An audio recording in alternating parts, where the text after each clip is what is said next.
There are liquidity shocks that go unnoticed by the public because they're addressed quickly. And so an example of that was September 2019 repo spike. That's something that if you're in macro Twitter, that was like all you talked about for that month. It was a huge thing, but the average person had no idea it happened. In this finance discussion, Lyn Alden highlights the often overlooked liquidity shocks that can swiftly unfold, catching the public off guard. Drawing parallels with past events like the September 2019 repo spike and the March 2023 banking crisis, Alden suggests that these crises, while significant in financial circles, may go unnoticed by the general public. Looking ahead to 2024, she anticipates potential liquidity shocks and speculates on the Treasury's limited options for offsetting the Fed's actions. Alden encourages a nuanced consideration of the evolving financial landscape, hinting at the possibility of unforeseen crises and emphasizing the importance of understanding the responses and levers available to monetary authorities. Let's dive into the video to hear her full thesis. The March 2023 banking crisis was somewhere in the middle where it made headline news, but the majority of people were not in any way affected by it. Like barely any jobs were lost over it. Most deposits were not affected in any way. It was kind of this like little brief industry shock that, a lot of more affected Silicon Valley bros than like the average person. And then of course there's something like extreme like recession or even bigger than a recession that affects everybody. And so statistics show that presidents rarely win re-election if there's a recession that year. Liquidity shocks are different because it depends on what the response to the liquidity shock is. Basically, we have to ask questions like, I talked before about the two levers that the Treasury is doing to offset the Fed. So one was draining their cash balance, and two was reverse repos. So this year, they realistically can't repeat the first one. Technically, it's possible, but it's unlikely. And reverse repos only have about $1 trillion left. So more than half the facility's been drawn down. They could still draw it down more by issuing more and more T-bills. I expect it to generally gradually, I expect it to probably end 2024 materially lower than 2023. They could aggressively draw it down in half a year or less. And the question is, what happens after that? Will the Fed get more dovish and go back to kind of gradual balance sheet expansion? But there could be frictions along that path. I wouldn't necessarily expect them to be huge. I kind of think of the September 2019 repo spike or the March 23 banking crisis as probably closer to what we'd expect from any sort of liquidity shocks in 2024. In this next discussion, Lyn Alden foresees a potential shift in the economic landscape, cautioning viewers about the evolving financial dynamics. Alden predicts a backdrop of persistent inflation in the coming years, drawing attention to structural issues in the U.S. and other developed countries. She emphasizes the challenge of unresolved fiscal problems leading to fiscal dominance, where central banks may lose control over their decisions. Alden anticipates the 2020s and possibly the 2030s being characterized by substantial fiscal deficits, prompting the Fed to expand its balance sheet.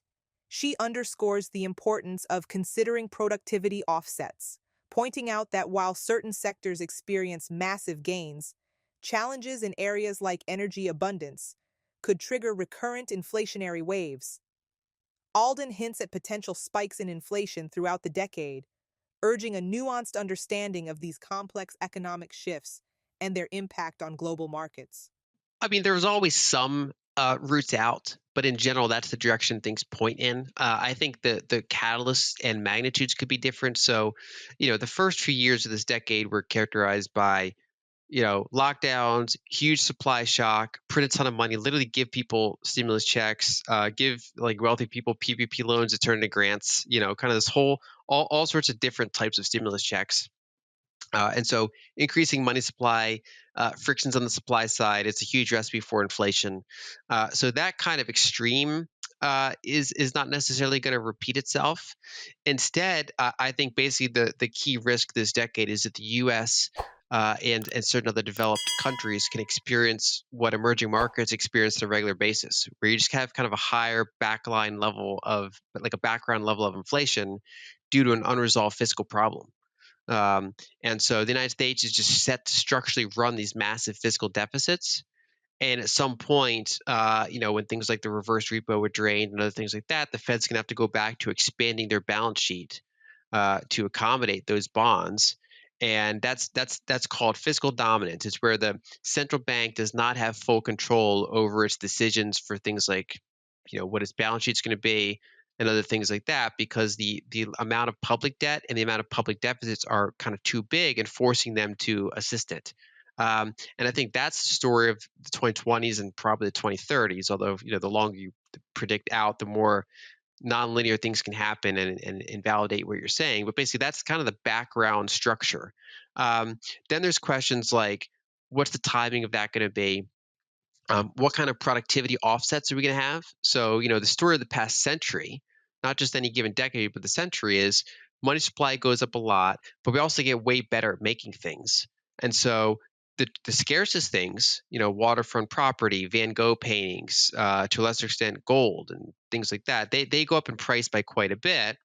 Whereas it's partially offset by, we're better at producing electronics, we're better at building houses, we're better at building cars. There's other things that kind of offset it.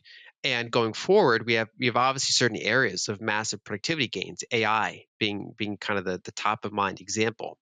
But there's other areas like energy abundance that I think could face recurring issues. We saw last year there was some acute energy crises in 2022, and I don't think we've seen the end of those this decade. At the current time, China is in kind of near recession. Much of Europe is in kind of borderline recession. There have been certain developing countries that are struggling and therefore have demand destruction.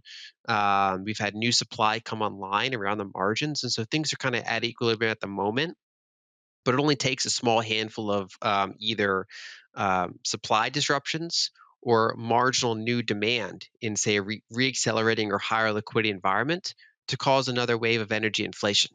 Maybe not as bad as what Europe experienced there, but you could have a broader one. You could have one in the U.S. You could have just, kind of more globally, kind of oil issues. And so I think that you could have an issue where, maybe CPI is not as high as people think because things like AI are offsetting it, but the price of what's actually scarce is going up by quite a bit. And so I think that's probably the story going forward. And you could have more structural loss of confidence in the budgets of the United States and other major countries. Basically, the market is able to put up with temporary things because the market says, okay, this is temporary. The Fed's going to get control of this.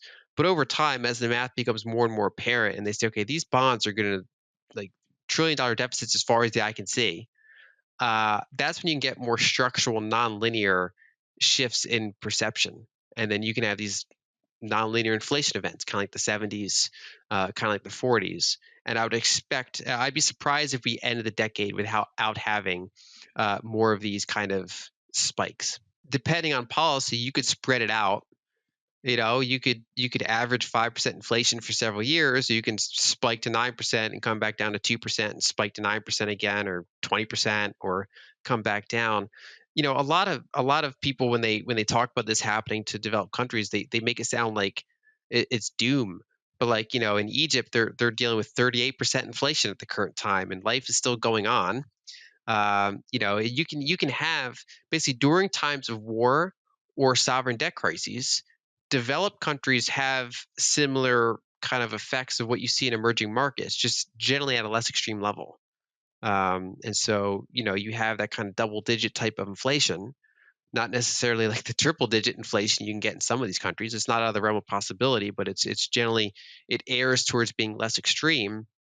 And so I hesitate to predict magnitude other than to just predict what are the dominant trends going to be, which I think on average is our energy situation is not as abundant as it was last decade, and the fiscal dominance is a lot higher going forward, which all else being equal tends to be a more inflationary kind of just things are running hot a little bit more, whereas last decade they were running pretty cold. In today's insightful discussion, Lyn Alden shared valuable insights on potential financial shifts in the coming years.